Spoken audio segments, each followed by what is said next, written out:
So I know by now you all have heard that Tyler Perry is being sued by an actor and screenwriter by the name of Derek DIXON, who was actually starring in one of Tyler Perry's shows titled The Oval. Now he is suing Tyler Perry for $260 million. I got the 46-page lawsuit. I'm going to read through a few pages for you. Now, before I read through some of those pages, it's very interesting to me hearing what this gentleman is saying about Tyler Perry. All I know is Monique is somewhere kikiing, but I'm thinking about Christian Keys. Now, I know that Christian Keys never definitively said that it was Tyler Perry, but a lot of people believe that it was either TD Jakes or Tyler Perry that he was talking about, and he was talking about it for a minute. Then people were getting mad because he wasn't dropping no names, putting no names on it, and then he kind of went ghost. So we never knew who he was talking about. But some of those same things that he was saying is kind of what this guy is saying too. We don't know if it's Tyler Perry, but I'm just saying. Now let's read through a few of the pages. So plaintiff Derek DIXON files his complaint against defendant Tyler Perry, aka Emmett Perry Jr., TPS Production Services LLC, and Action LLC. The following complaint is pled on information and behalf.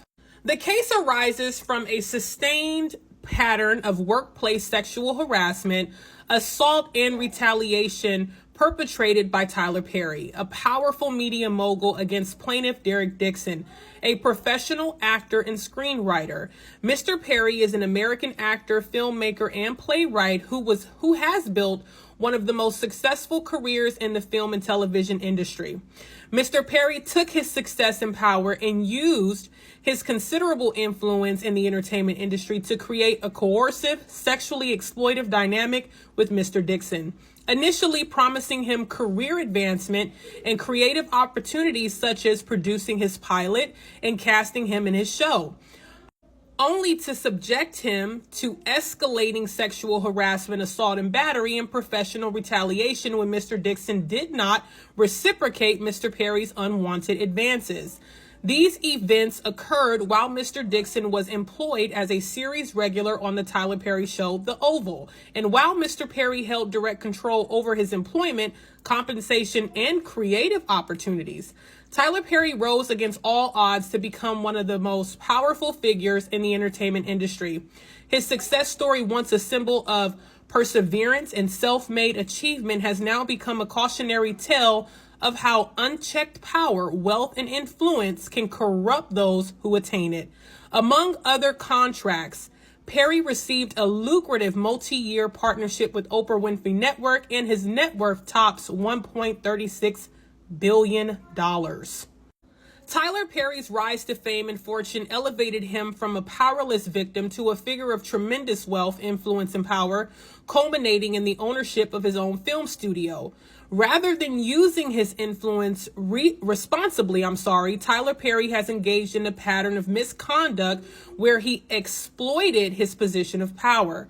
Tyler Perry has been using his power and influence to molest, abuse, and sexually assault impressionable and vulnerable employees and actors who look to him for guidance and mentorship while pursuing their dreams. Just like Harvey Weinstein, Bill Cosby, R. Kelly, Sean P. Diddy Combs, Kevin Spacey, Roger Ailes, and many other in the industry, Mr. Perry's success has led him to believe that money and influence can get him whatever he wants. That belief slowly transformed into the false idea that Mr. Perry can get whomever he wants. There are things in life that money cannot buy. Mr. Perry sought the one thing his wealth and influence could not purchase, an actual relationship with a man who would remain silent. Perry told Mr. DIXON that his ideal relationship would involve a male actual partner who could provide for, or who he could provide for, and who would be loyal but emotionally detached. Perry told DIXON, whoever ends up with me is going to be a happy mother effer. In essence, Mr. Perry desired a one-sided coercive dynamic with a subordinate, an arrangement devoid of mutual consent or emotion. Thus began Perry's calculated pursuit of Mr. DIXON. This was not Mr. Perry's first instance of sexual exploitation. He has demonstrated a troubling pattern of exploiting vulnerable male actors and employees, leveraging his industry power to create a cycle of hope and dependency. First, he offers aspiring actors the prospect of career-defining opportunities, roles that promise visibility and advancement. Then, once they are in his professional orbit, he uses the weight of his influence to, ensnare them, positioning their success as contingent on meeting his demands. In a quid pro quo sexual compromise, this pattern of behavior reveals a calculated use of professional power for actual leverage. Using his influence, Mr. Perry provided vulnerable men with acting positions, roles, show contracts, cars, and money. Once the object of his desire was hooked, Tyler Perry would then put them in fear of losing it all unless they engaged in Mr. Perry's perverted desire for actual gratification. Mr. Perry would easily kill off a character in a show if an actor failed to indulge his sexual fantasies.